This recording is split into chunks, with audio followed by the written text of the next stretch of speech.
बिस्मिल्लाहिर्रहमानिर्रहीम। अस्सलाम वालेकुम नाज़रीन, आप यूट्यूब और फेसबुक चैनल देख रहे हैं। मैं राना उज़ैर हूँ। बहुत इंपॉर्टेंट वीलॉग है, बहुत हसास खबरें हैं और बहुत अहम खबरें हैं।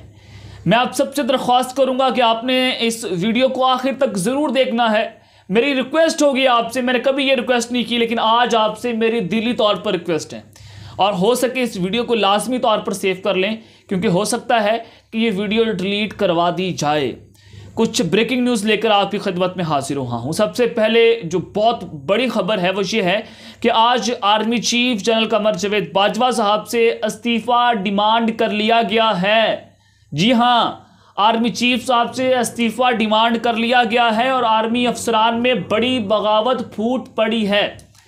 अब ये इस्तीफ़ा किसने डिमांड किया, वो शख्स कौन है और ये खबर कहाँ से आई है, बहुत अहम तरीन तफसीलात है मेरे पास। कुछ इनसाइड स्टोरी है, वो तमाम डिटेल्स मैंने आपके सामने आज की इस वीडियो में रखनी है। दूसरी खबर इस पर आज हम बात करेंगे कि खुफिया इदारों की एक रिपोर्ट आई है और इस रिपोर्ट ने जनरल बाजवा पर बिजलियां गिरा दी हैं और उसके बाद जनरल बाजवा अपने आप को क्यों कमज़ोर समझना शुरू हो चुके हैं।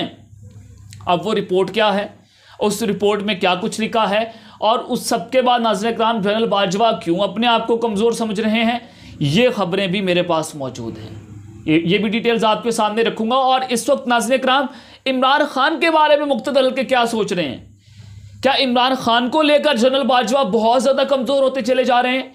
इमरान खान का बयानिया किस हद तक मुख्तलिफ हल्कों को परेशान कर चुका है, ये बहुत इंपॉर्टेंट होता जा रहा है। क्यों कल के एहतजाज के बाद और कल के एहतजाज के बाद ही एक खुफिया रिपोर्ट जो है वो दी गई है। और तीसरी खबर जिस पर बात करेंगे कि धांधली का बड़ा खूनी खेल शुरू हो चुका है, बल्कि इसको मैनेज कर लिया गया है। बाई इलेक्शंस भी आने वाले हैं, जनरल इलेक्शंस भी इंशाल्लाह ताला जल्द अज जल्द जो हैं वो इस मुल्क में होंगे। इंपॉर्टेंट सरकार से जान छुट जाएगी। लेकिन नाज़रीन कराम जो बाई इलेक्शंस में धांधली का मंसूबा है, एक बड़े हेडक्वार्टर में क्या कुछ होता रहा है और उस सब के बाद कौन किस से मुलाकातें करता जा रहा है उस हेडक्वार्टर में जाकर, और शरीफ खानदान में इस वक्त बड़ी फूट पड़ी है। जरदारी साहब किससे खुफिया मुलाकातें कर रहे हैं, ये बहुत इंपॉर्टेंट खबर है। मैंने आपको पहले बताया कि आज हसास खबरें होने जा रही हैं, लेकिन अगर आपने चैनल को सब्सक्राइब नहीं किया, चैनल को लाजमी सब्सक्राइब करें, बेल आइकन को दबा दें। आने वाली अपडेट्स आपकी खिदमत में बर वक्त पेश होती रहें। नाज़रीन काम सबसे पहले जो बड़ी खबर है वो ये है कि आज अदालत में जनरल बाजवा के हवाले से पाक फौज जो है वो अपना पहला मुकदमा हार चुकी है और अदालत ने इस मुकदमे को खारिज कर दिया है। और कहानी जो है वो शुरू होती थी शीरी मिज़ारी के अगवा के हवाले से। जब उनका अगवा हुआ तो ईमान मिज़ारी ने जनरल बाजवा का नाम लेकर उन पर इल्ज़ाम लगाया था और कुछ ऐसे फ़िक्रे जनरल बाजवा के हवाले से उन्होंने कहे थे जो कि मैं यहाँ पर चला नहीं सकता या मैं कुछ कह नहीं सकता। तो उस सब के बाद ईमान मिज़ारी साहिबा भी अदालत में गई और पाक फ़ौज ने भी एक मदई के हैसियत से अदालत में ये सारा केस जो है वो दायर कर दिया था। ईमान मिज़ारी अपने कहे पर निदामत का इजहार कर चुकी हैं, जो आज अदालत ने बताया। और हमने तो पहले ही दिन कह दिया था, जो लफ्ज़ बोला गया है उसका कोई जवाब नहीं है, ये ईमान मिज़ारी ने अदालत को कहा। उन्होंने कहा कि मैंने फ्रस्ट्रेशन के अंदर, ज़ाहिर है उनकी एक माँ का मुबैना तौर पर उनके कहने पर ये अगवा था, उनको अगवा किया गया, तो वो फ्रस्ट्रेट थी, वो परेशान थी, वो डरी हुई थी। तो इस हवाले से उन्होंने जनरल बाजवा पर इल्ज़ाम लगा दिया था। ईमान मिज़ारी ऑफिसर ऑफ कोर्ट हैं, उनको ऐसे अल्फाज नहीं बोलने चाहिए। Chief justice Islamabad high court ने इस हवाले से रिमार्क्स किए और उन्होंने कहा कि ईमान मिज़ारी मुआज़रत कर चुकी हैं, अब मज़ीद क्या चाहते हैं। तो वज़ारत दिफा के वकील थे, चूँकि वज़ारत दिफा के अंडर ही पाक फ़ौज का महकमा आता है, वो इदारा आता है, तो वज़ारत दिफा के वकील ने कहा कि ईमान मिज़ारी बाकायदा तौर पर प्रेस में अपने बयान पर माफ़ी मांगे, यानी कि मीडिया पर आकर इस पर माफ़ी मांगी जाए।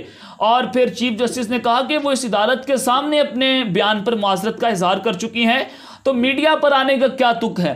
तो फिर चीफ जस्टिस साहब ने कहा कि इस बयान का वक्त भी देखें कि उनकी वालदा के साथ इस वक्त क्या हुआ था और वो डरी हुई थी, तो इस हवाले से हमें खामोश रहना चाहिए। और इस हवाले से फिर अदालत ने ईमान मुजारी की दरख्वास्त जो है वो मंजूर कर ली थी और ये केस को निपटा दिया है और पाक फौज का ये केस जो है वो बगैर किसी प्रूफ के इसको मुस्तरद कर दिया है। अब नाज़रीन इकराम, अगली खबर पर आ जाते हैं कि आर्मी चीफ का इस्तीफा जो है वो किसने डिमांड कर लिया है और कैसे कैसे आर्मी अफसरान में बगावत जो है वो फूट चुकी है। नाज़रीन इकराम, आर्मी चीफ के एक्सटेंशन का मामला इंतहाई संगीन हो चुका था और बहुत सारी खबरें जो हैं वो इस वक्त पाकिस्तान मुस्लिम लीग नवाज का कैंप जो है वो जनरल बाजवा की एक्सटेंशन के हवाले से दे रहा है और फिर बड़ी बगावत का खदशा भी फूटा। शरीफ खानदान में इस वक्त जो लड़ाइयाँ हो रही हैं, जो शहबाज शरीफ हैं, नवाज शरीफ हैं, दोनों आपस में गुत्थम गुत्था इस वक्त होते हुए नजर आ रहे हैं क्योंकि गल वध गई है मुख्तियारिया। देखें, कानून के मुताबिक 2019 में ये कानून पास हुआ जब इमरान खान की हुकूमत थी और ये तमाम जमातों ने मिलकर ये कानून पास किया, किसी एक जमात का इसमें कसूर नहीं है, तमाम जमातों ने इस पर वोट दिया था। उस कानून के मुताबिक जनरल बाजवा जब तक, या कोई भी आर्मी चीफ जब तक 64 साल का नहीं हो जाता वो तब तक आर्मी चीफ बतौर आर्मी चीफ एक्सटेंशन ले सकता है, वजीर आजम उनको एक्सटेंशन दे सकते हैं। तो फिर उसी लेजिस्लेशन के मुताबिक आर्मी चीफ की एक्सटेंशन देने पर शहबाज शरीफ जो हैं वो बहुत ज़्यादा ख्वाहिशमंद हैं। शहबाज शरीफ बहुत ज़्यादा ख्वाहिश कर रहे हैं कि आर्मी चीफ को एक्सटेंशन दी जाए और इस हवाले से जियो न्यूज़ के जो रिपोर्टर हैं वो भी ये खबरें दे रहे हैं कि शहबाज शरीफ जो हैं वो एक्सटेंशन देना चाहते हैं। एजाज सैयद ने भी इस हवाले से खबर दी और नवाज शरीफ जो हैं वो इस एक्सटेंशन के खिलाफ हैं और मरीम नवाज का प्राइम मिनिस्टर हाउस में दाखिले पर पाबंदी भी लगा दी गई है।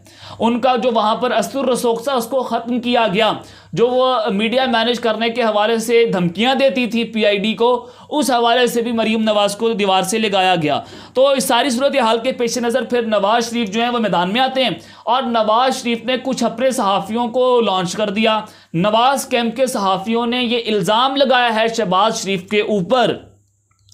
इल्ज़ाम बहुत पर्सनली है, बहुत घटिया है। इल्ज़ाम यह है कि शहबाज शरीफ की घटिया एक नाजायज़ बेटी हैं, यानी कि नाजायज़ बेटी का फिर से पाकिस्तान की सियासत में बड़ी ज़ोर शोर होने जा रहा है। शहबाज शरीफ पर इल्ज़ाम लगाया गया है और उन पर मज़ीद ये कहा गया है कि इनकी बहुत सारी खुफिया बीवियां हैं जो इन्होंने छुपा कर रखी हैं। तो मुझे तो नाज़रीन इकराम ये शक पड़ रहा है कि कहीं मरीम नवाज़ जो हैं वो शहबाज शरीफ की ही वीडियो जो है वो मंजर आम पर ना ले आएँ, क्योंकि वो चाहती हैं कि उनको जैसे दीवार से लगाया गया, नवाज शरीफ जो है अपनी बेटी को आगे देखना चाहते हैं, वो शहबाज शरीफ को पीछे लगाना चाहते हैं। तो एक ही ख़ानदान में इस वक्त बड़ी लड़ाइयाँ जो हैं वो जन्म ले रही हैं। तो इस सारी सूरत हाल के पेश नज़र फिर नून लीग के जर्नलिस्ट ने ये क्लेम किया था कि जनरल बाजवा को 1 साल की एक्सटेंशन दी जाएगी शहबाज शरीफ की जानिब से। लगता यह है कि जो अगला साल 1.5 साल है ये इम्पोर्टेड हुकूमत पूरा करके जाएगी। तो फिर उस हवाले से मेजर आदिल राजा ने इंकशाफ किया है। आप इनको जानते हैं, आजकल पाकिस्तान की सियासत में बड़ी जीनत इन्होंने रखी हुई है और इस्टेब्लिशमेंट को खुलकर बेनकाब भी कर रहे हैं। उन्होंने इंकशाफ किया है कि एक हाजिर सर्विस एक ऑफिसर हैं पाक फ़ौज के, उन्होंने जनरल जो मेजर आदिल राजा हैं उनको कहा है कि वो जनरल बाजवा का इस्तीफ़ा डिमांड करें। मैं फिर बता रहा हूं कि एक हाजिर सर्विस ऑफिसर ने पाक फौज के, उन्होंने मेजर आदिल राजा को ये कहा है कि वो जनरल बाजवा का इस्तीफ़ा डिमांड करें। इससे एक चीज़ वाज़ेह होती है कि इस वक्त आर्मी अफसरान में बड़ी बगावत जो है वो फूट चुकी है और जनरल बाजवा के ख़िलाफ़ एक बड़ा कैंप जो है वो खुलकर सामने आ रहा है और ये मामला जो हैं वो किसी और जानिब भी मुड़ते हुए नज़र आ रहे हैं। तो फिर उसके बाद अदारों में कुछ खुफिया रिपोर्टें जो हैं वो तैयार की गई और उस पर काम जो है वो तेज़ी से चलता जा रहा है। और कल फिर इमरान खान साहब ने कौम से ख़िताब किया और मुल्क गिर एहतजाज था, तेज़ बारिश थी और उस बारिश में भी जो लोगों का समंदर सड़कों पर था उसने आज मुख्तदर हलकों पर बिजलियां गिरा दी हैं। और जैसे लोगों ने इमरान खान की आवाज़ पर लब्बैक कहा है, उस पर मुख्तदर हलके मज़ीद तशवीश का शिकार हो चुके हैं। नाज़रीन इकराम, खुफिया एजेंसियों की कुछ रिपोर्ट जो है वो तैयार हुई है इमरान खान के एहतजाज के बाद और वो रिपोर्ट जो है वो 30 से ज़ायद सफ़हात पर मुश्तमिल है जो कि पाकिस्तान की वज़ारत दिफ़ा को भिजवा दी गई है। 30 से ज़ायद सफ़ात पर यह रिपोर्ट मुश्तमिल है और ये रिपोर्ट इस बात की गवाही है कि आज इमरान खान की जीत हो चुकी है। बहुत ख़तरनाक ये रिपोर्ट है और इमरान खान एक कॉल देता है तो अवाम सड़कों पर निकल आती है और अवाम जिस कदर संगीन और जिस कदर ख़तरनाक और बिला खौफ जो प्ले कार्ड्स लेकर इस वक्त सड़कों पर निकल चुकी है, उसने न्यूट्रल्स पर बिजलियां गिराई हुई हैं। इस सारी सूरत हाल के पेश नज़र आ जाएं कि जो धांधली का बड़ा खूनी मंसूबा तैयार किया गया है और इस वक्त कौन किससे मुलाकातें कर रहा है और किस हेडक्वार्टर में क्या एक्टिविटीज़ होती रही हैं। देखिए, एक्स्ट्रा बैलेट पेपर्स जो हैं वो छुपवाए जा रहे हैं। कहाँ पर छुपवाए जा रहे हैं? मेरी ज़राए के मुताबिक रावलपिंडी के मुबैना तौर पर कुछ प्रिंटिंग प्रेस पर एक्स्ट्रा बैलेट पेपर छुपवाए गए हैं, उनको तैयार किया गया है और उस पर ठप्पे लगेंगे। नाज़रीन इकराम, मेजर आदिल राजा साहब ने इंकशाफ किया। वो ये कह रहे हैं कि बाई इलेक्शंस के लिए एक सेल बनाया गया है। अब उस सेल को लीड कौन कर रहा है, ज़रा नाम सुने। एक सेल बनाया गया है बाई इलेक्शंस के हवाले से और प्लान ये है कि जो पीडीएम के उम्मीदवार हैं उनके लिए जीतने का एक पूरा प्रोसेस तैयार किया गया है और उस पर एक रिपोर्ट भी रोज़ाना की बुनियाद पर बनाई जा रही है। उस हवाले से मेजर आदिल राजा ने ब्रिगेडियर राशिद पर, जो कि सेक्टर कमांडर जो पंजाब हैं, उन पर इल्ज़ाम लगाया है मुबैना तौर पर कि ये उनको इलेक्शन मैनेज करने का टास्क सौंपा गया है मेजर ब्रिगेडियर राशिद को और उनको बहुत बड़ी फंडिंग दी गई है कि आपने हर सूरत पाकिस्तान तहरीक इंसाफ के उम्मीदवारों को दीवार से लगाना है और पीडीएम के उम्मीदवारों को जितवाना है। अब ये ब्रिगेडियर राशिद कौन है और इनका ताल्लुक कहाँ से है और ये किसके साथ मुलाकातें कर रहे हैं, ज़रा आप सुन लें। नाज़रीन इकराम, अब उनके मुताबिक sector commander Punjab brigadier Rashid Nasir, उन्होंने आसिफ अली जरदारी से बहुत सी मुलाकातें भी की हैं मुबैना तौर पर। इसके हवाले से DGI ने कोई तरदीद नहीं की, उनको करनी चाहिए कि बहुत बड़ा इल्ज़ाम है उन पर कि वो पाकिस्तान पीपल्स पार्टी के आसिफ अली जरदारी साबिक सदर, उनके साथ मुलाकातें हो रही हैं और एक सेक्टर कमांडर की हो रही हैं। और नाज़रीन इकराम, क्योंकि आसिफ अली जरदारी ये चाह रहे हैं कि पाकिस्तान पीपल्स पार्टी ज़्यादा से ज़्यादा पंजाब में सीटें बनाए, उनके ज़्यादा से ज़्यादा MNAs MPs पंजाब में प्रोड्यूस हों और वो अगली हुकूमत बनाने की पोजीशन में आ जाएं। और नाज़रीन इकराम, एक और ख़बर आपको दे दूं। खबर यह है कि जनरल बाजवा भी बिलावल भुट्टो को बहुत ज़्यादा दिलदादा हैं।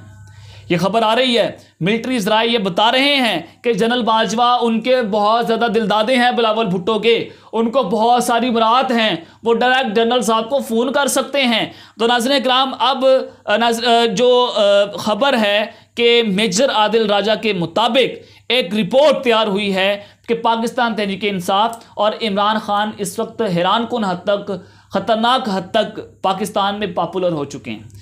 लोग उन पर अंधाधुंध एतमाद कर रहे हैं। और फिर मेजर आदिल राजा ने कहा कि उस रिपोर्ट के मुताबिक जो DGI हैं उन्होंने अमरीकी सफ़ीर से मुलाकात भी की है, मुबैना तौर पर अमरीकी सफ़ीर से।